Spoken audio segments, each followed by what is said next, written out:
بسم اللہ الرحمن الرحیم۔ السلام علیکم ورحمۃ اللہ وبرکاتہ۔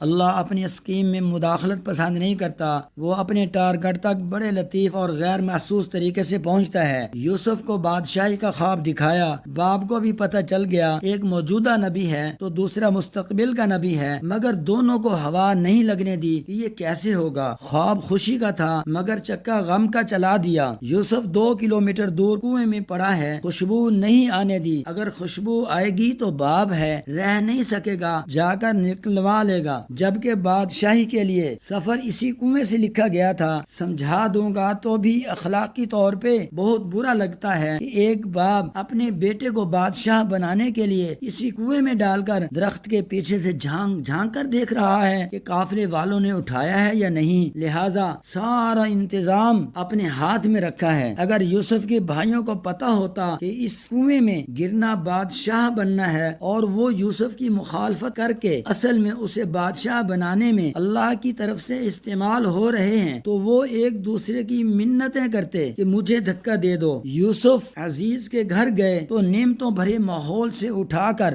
جیل میں ڈال دیا کہ ان مع العسر یسرا۔ جیل کے ساتھیوں کی تعبیر بتائی تو بچ جانے والے سے کہا کہ میرے کیس کا ذکر کرنا بادشاہ کے دربار میں، مگر مناسب وقت تک یوسف کو جیل میں رکھنے کی اسکیم کے تحت شیطان نے اسے بھلا دیا۔ یوں شیطان بھی اللہ کی اسکیم کو نہ سمجھ سکا اور بطور ٹول استعمال ہو گیا۔ اگر اس وقت یوسف علیہ السلام کا ذکر ہو جاتا تو یوسف سوالی ہوتے اور رب کو یہ پسند نہیں تھا۔ اس کی اسکیم میں بادشاہ کو سوالی بن کر آنا تھا اور پھر بادشاہ کو خواب دکھا کر سوالی بنایا، اور یوسف علیہ السلام کی تعبیر نے ان کی عقل و دانش کا سکہ جما دیا۔ بادشاہ نے بلایا تو فرمایا میں NRO کے تحت باہر نہیں آؤں گا جب تک عورتوں والے کیس میں میری بے گناہی ثابت نہ ہو جائے۔ عورتیں بلوائی گئیں، سب نے یوسف علیہ السلام کی پاک دامنی کی گواہی دی، اور مدعیہ عورت نے بھی جھوٹ کا اعتراف کر کے کہہ دیا انا راوته عن نفسه وانه لمن الصادقین۔ وہی قحط کا خواب جو بادشاہ کو یوسف کے پاس لایا تھا، وہی قحط ہنکا کر کے یوسف کے بھائیوں کو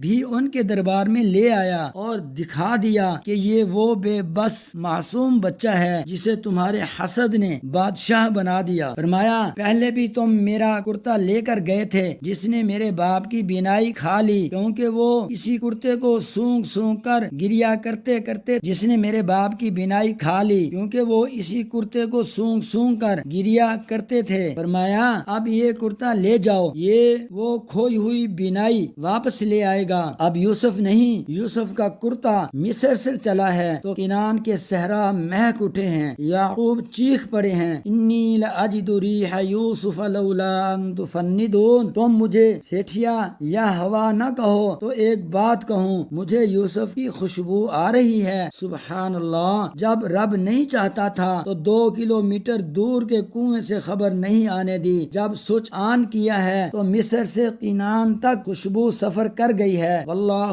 غالب علی امرہ ولکن اکثر الناس لا یعلمون۔ اللہ جو چاہتا ہے وہ کر کے ہی رہتا ہے، مگر لوگوں کی اکثریت یہ بات نہیں جانتی۔ یاد رکھیں آپ کے عزیزوں کی چالیں اور حسد شاید آپ کے بارے میں اللہ کی خیر کی اسکیم کو ہی کامیاب بنانے کی کوئی خدائی چال ہو، انہیں کرنے دیں جو وہ کرتے ہیں، اللہ پاک سے خیر مانگیں۔